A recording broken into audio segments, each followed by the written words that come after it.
მე დასვავ ესეთ შეკითხვას, ახლა მეწარმე ამ შემთხვევაში არის თუ არა სიმღერის შემქმნელი.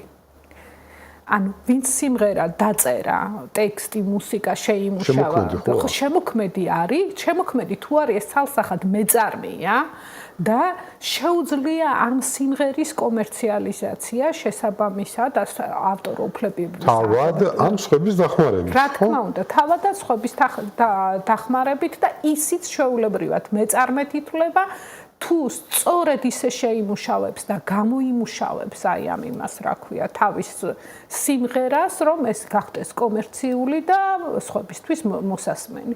ეს არის ძალიან მნიშვნელოვანი, რომ სწორედ აი ამ მიმართულებებში, როგორც არის შემოქმედებითი ინდუსტრია, ასევე შესაძლებელია კარგი მეწარმეების, ასე ვთქვათ, ჩამოყალიბება და შესაბამისად კარგი ბიზნესმენების ჩამოყალიბება, რომლებიც შეიძლება იყვნენ სწორედ მაგათი მენეჯერები და მაგათი კარგი გამყიდველები აი ამ კონკრეტული მიმართულებით.